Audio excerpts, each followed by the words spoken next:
sinergi itu bukan bareng-bareng mengisi isi tas. Kita sepakat bahwa pemberantasan korupsi itu harus dilakukan bersama-sama, kerjasama antar lembaga, sinergitas, konsolidasi. Tetapi sinergi itu bukan bareng-bareng mengisi isi tas masing-masing personil, tetapi benar-benar sinergi untuk melakukan pemberantasan korupsi dengan serius. Dan marwah lembaga kepolisian maupun kejaksaan maupun penegak hukum yang lainnya itu harus dijaga dari oknum-oknum kotor yang dengan semangat 45 tetapi faktanya hanya sekedar mengisi tas seperti itu. Oke. Iya. Bung Slamet Ginting. Kekuasaan itu cenderung disalahgunakan, termasuk di dalam penegakan hukum. Oleh karena itu menurut saya harus dibatasi pimpinan-pimpinan kelembagaan hukum. Baik itu kejaksaan, kepolisian, dan lain-lain. Harus dibatasi? Harus dibatasi. Misalnya Kapolri cukup 3 tahun. Jaksa Agung cukup 3 tahun. Dalam kasus Febri itu kan sudah 4 tahun lebih, bahkan 5 dan segala macam. Akhirnya potensi disalahgunakan terjadi. Makanya persoalan ketika misalnya kejaksaan main mata untuk menangani oknumnya, polisi juga apabila main mata melindungi oknumnya, begitu juga KPK, maka ketika rakyat sudah tidak percaya lagi pada 3 lembaga penegakan hukum, maka bisa saja dalam kondisi darurat, Presiden barangkali melakukan sesuatu yang seperti Presiden Soekarno dulu, misalnya membentuk Kopkamtib untuk menangani karena situasi darurat, atau misalnya memberikan tambahan kewenangan kepada Badan Intelijen Negara untuk menangkap orang-orang ini, karena ini nggak bisa. Misalnya, nah ini untuk kondisi darurat. Oleh karena itu menurut saya ya rangkaian peristiwa ini juga menunjukkan bahwa pemberantasan korupsi kini tidak hanya menjadi persoalan hukum, tapi juga ada dimensi politik, dimensi kelembagaan, dan juga memiliki dimensi komunikasi publik. Harus ada komunikasi publik yang bagus di kepolisian, di kejaksaan, di KPK. Jangan dibiarkan ada kekosongan-kekosongan narasi, maka narasi itu akan dimanfaatkan oleh media sosial, dan ini kemudian upaya pembangunan pemberantasan korupsi digergaji oleh narasi-narasi nggak bagus. Karena itu menurut saya bagi Presiden Prabowo, tantangan utamanya saat ini adalah memastikan seluruh institusi negara tetap bekerja secara sinergis, baik itu kepolisian, kejaksaan, KPK maupun TNI, menjaga komunikasi yang baik supaya tidak ada sakwa sangka, apalagi kemudian purba sangka. Juga untuk menunjukkan bahwa proses penegakan hukum berlangsung secara independen, transparan, profesional, serta bebas dari intervensi. Dengan demikian, agenda pemberantasan korupsi dan penertiban sektor kehutanan maupun pertambangan dapat tetap memperoleh kepercayaan publik tanpa menimbulkan persepsi adanya konflik. Baik, luar biasa. Bung Kurnia, silakan. Ya, Mas Aiman, saya ingin mengutip satu pernyataan dari mantan jaksa yang dikenal bersih namanya Baharudin Lopa. Beliau menyampaikan korupsi bukan hanya mencuri uang negara, tapi juga mencuri masa depan anak-anak kita dan merampas hak rakyat untuk hidup sejahtera. Quote-quote semacam ini yang selalu dijadikan landasan bagi Presiden Prabowo Subianto untuk secara serius dan konsisten memberantas korupsi. Maka dari itu, pemberantasan korupsi tidak akan terganggu sedikit pun terkait dengan peristiwa beberapa hari ini yang sedang ditangani oleh Kortas Tipikor, Polda Metro Jaya dan Kejaksaan Agung. Presiden mendukung sepenuhnya tindakan aparat penegak hukum yang berusaha semaksimal mungkin untuk membersihkan republik ini dari perenggut-perenggut hak rakyat yang selama ini terus-menerus melakukan praktik korupsi. Itu Mas. Oke. Bung Pitra, silakan. Ya,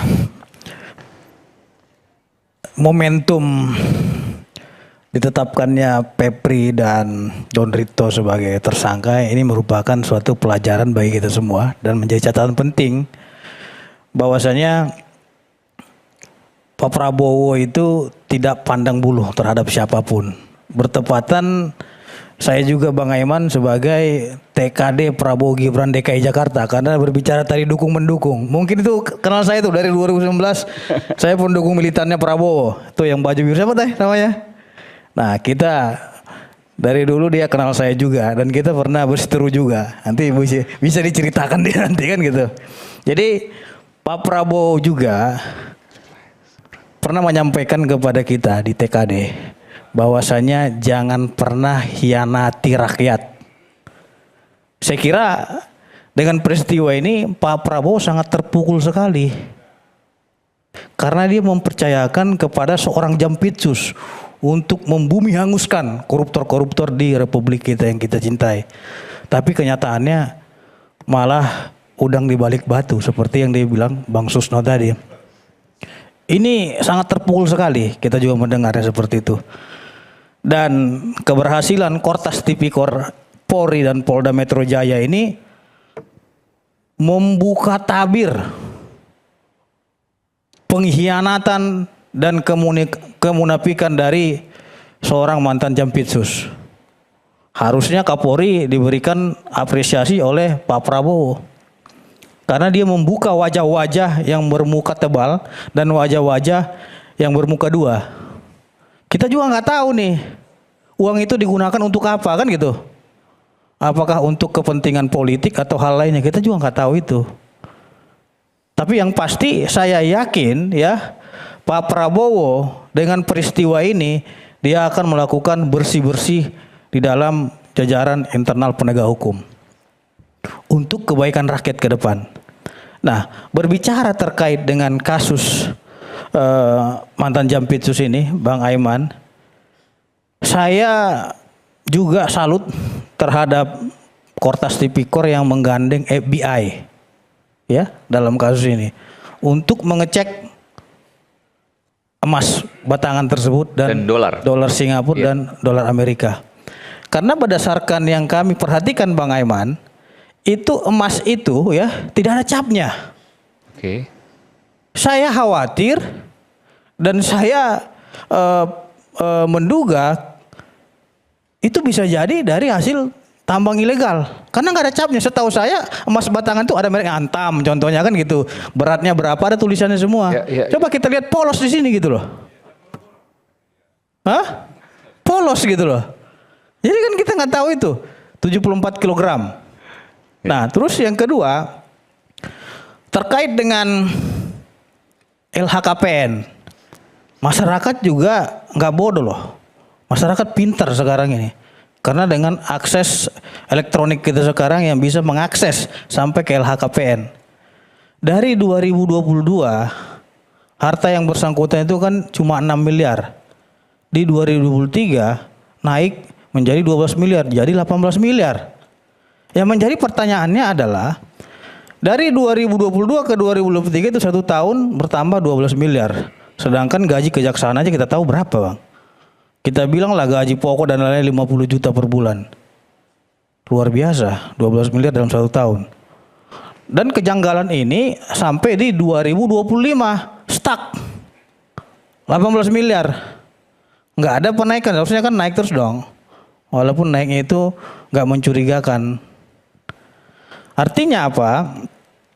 KPK juga saya lihat kecolongan di sini. LHKPN itu kan lapornya ke KPK.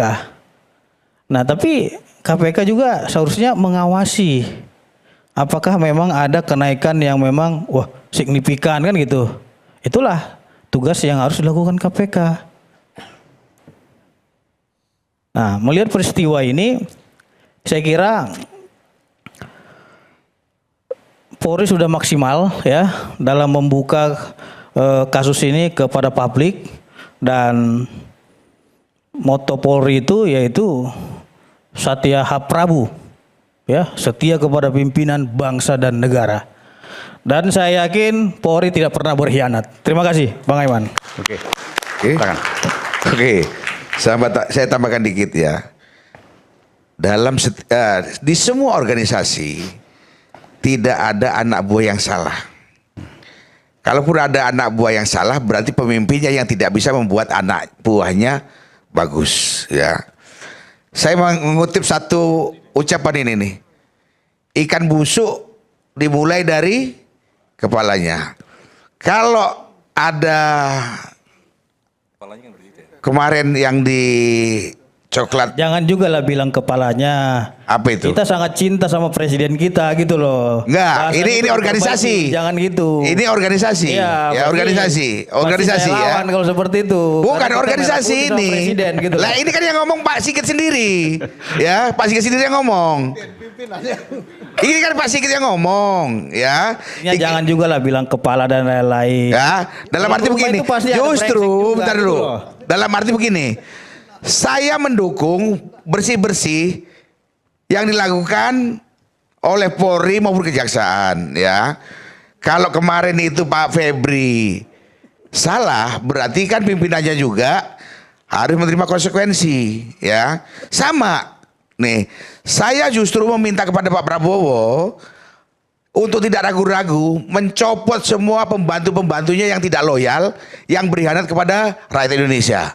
Ya, saya akan sampaikan surat tertulis resmi dari Ketua Umum Gerak Cinta Prabowo untuk minta kepada beliau segera mencopot pembantu-pembantunya sebelum masyarakat tambah marah kepada beliau. Ya, itu. Jadi saya cuma ingat ucapan itu bahwa ikan busuk dimulai dari atasnya. Sekian, terima kasih. Silakan Pak Susno. Ikan busuk dari kepalanya. Nah, tapi saya sudah mendengar langsung dari Pak Presiden ya di Istana Kertanegara waktu kami dipanggil pertemuan sampai 5,5 jam. Betapa komitmen beliau untuk menegakkan hukum dan untuk memberantas korupsi yang dipusatkan kepada kekayaan negara, tambang, perkebunan dan lain-lain. Jadi saya kalau katakan ikan busuk dari kepalanya tadi, saya pancung lehernya sedikit gitu. Kepala dan matanya enggak. Kalau kepala dan matanya kena itu presiden itu nantinya. Karena kepala daripada apa namanya jaksa itu Bisa dan dibilang kepala makar itu dari jadinya. Kapolri itu presiden. Presiden tingkatnya luar biasa. Ya, untuk itu tinggal bagaimana tadi kata beliau tadi pembantu beliau. Tidak mungkin presiden akan mengawasi pelaksanaan jalannya pemeriksaan, penyidikan sampai dengan proses persidangan dari FA ini. Ya nggak mungkin. Karena tugas presiden itu abrek gitu. Jadi kita berharap sesuai himbauan beliau tadi, pembantu-pembantu presiden di bidang penegakan hukum betul-betul mengawasi ini. Satu. Yang kedua, peran daripada KPK untuk supervisi dan pengawasan daripada penyidikan sampai dengan penuntutan yang dilakukan oleh penyidik kejaksaan dan penuntut kejaksaan sampai dengan kita mohonkan juga sebagus-bagusnya pada level penyidikan dan penuntutan, manakala di sidang pengadilan kita bukan mengatakan bahwa hakim kita jelek, tidak. Tapi kita berharap pengadilan kita jangan main-main dengan perkara ini. Karena kepercayaan Pak Prabowo dalam ingin menegakkan hukum itu luar biasa dan rakyat Indonesia harapannya luar biasa. Jangan mengecewakan rakyat. Termasuk kalau ada sidang pra-peradilan, tapi bukan pra-peradilan yang diajukan oleh beliau yang justru untuk memperkuat proses ini. Pra-peradilan artinya ketidaksahan tersangka, tidak upaya paksa lain. Kita harap hakim pra peradilan jangan main-main dengan perkara ini nanti. Itu saya kira. Satu lagi Pak Ariman, tidak ada yang mengintervensi di dalam penegakan hukum. Baik itu organisasi kemasyarakatan maupun dalam institusi resmi. Oke. Baik dilakukan secara terang-terangan maupun dilakukan dengan gertak-gertaan. Terima kasih. Oke, baik. Terima kasih Pak Susno. Pak Ponto silakan. Ya, terima kasih. Korupsi harus diberantas tanpa pandang bulu.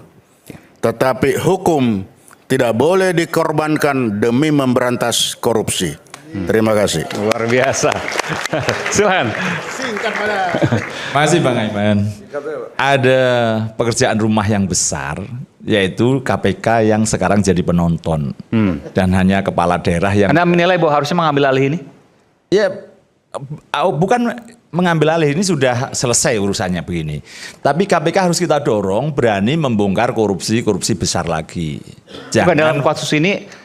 Kan, ya sebenarnya kalau mau ngambil alih silahkan aja, boleh aja. Karena undang-undangnya begitu gitu kan. Nanti kan mensupervisi, misalnya di Kejaksaan Agung ternyata melempem, tidak sesuai harapan, ya KPK harus berani mengambil alih. Harus itu ya? Ya harus, wajib. Undang-undangnya begitu kok. Gitu loh, tidak boleh, tidak bahwa KPK harus mengambil alih. Maka selain kita tugaskan KPK untuk memantau ini, supaya mengambil alih kalau memang ada hambatan. Itu kita bangunkanlah KPK.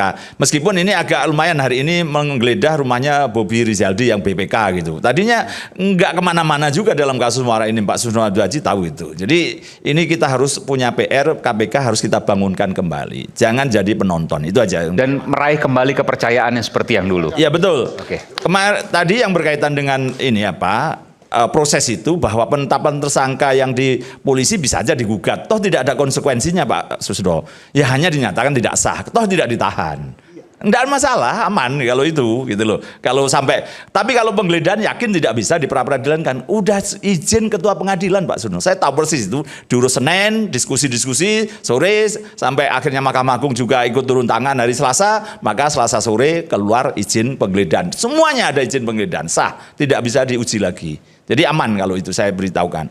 Dan kemudian saya yakinlah gitu, kalau toh nanti KPK tidak mau mengambil alih dan melempem, yakinlah saya akan gugat pra peradilan di pengadilan, saya bongkar semuanya, termasuk yang dari Mitra itu masih, masa Boyamin tidak punya data yang lebih banyak, itu pertanyaannya. Luar biasa. Gitu, karena pra peradilan itu enak, tidak membayar, tidak hanya sekali, boleh berkali-kali. Yang ketiga tidak bisa. Sekali lagi, Anda mau mengajukan pra peradilan soal ya menuntut Kejaksaan Agung karena melempem. Kan ada ketahuan. Ya, masih belum proses, baru awal. Kan sebulan atau nanti kelihatan tidak ada progres, saya gugat.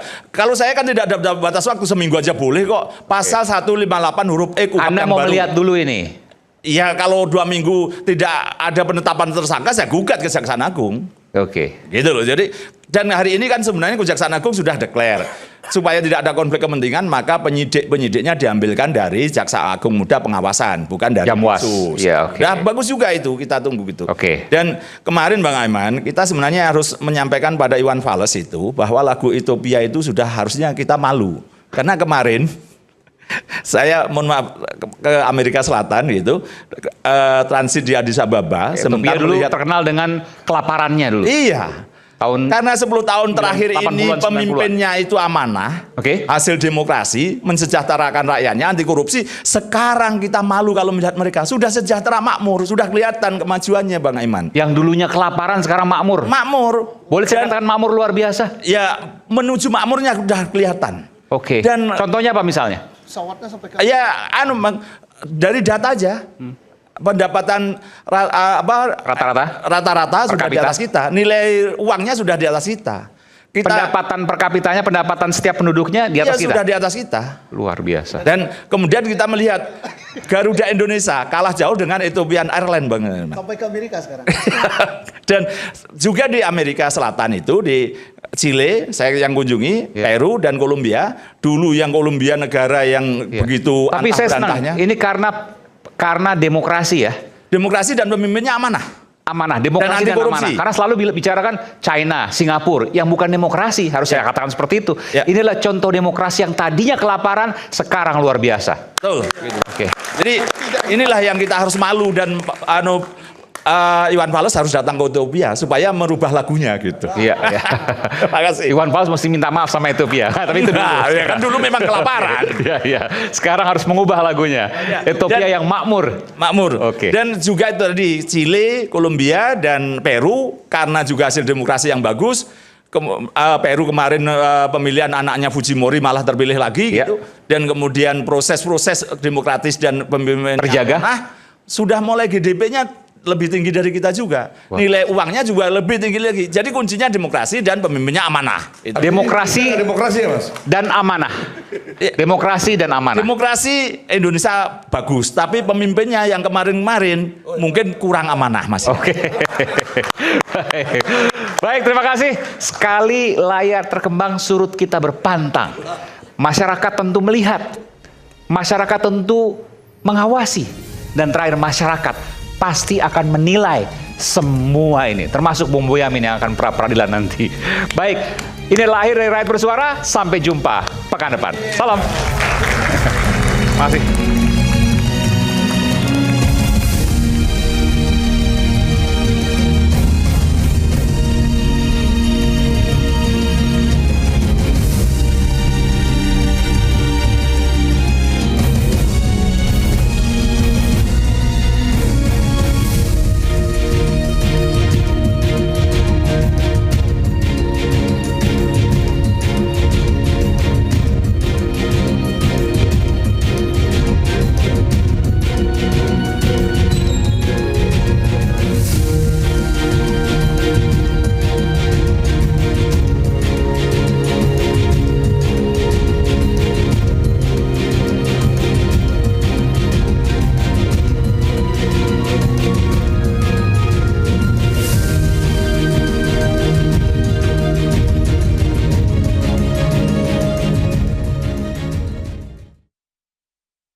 Acara ini dipersembahkan oleh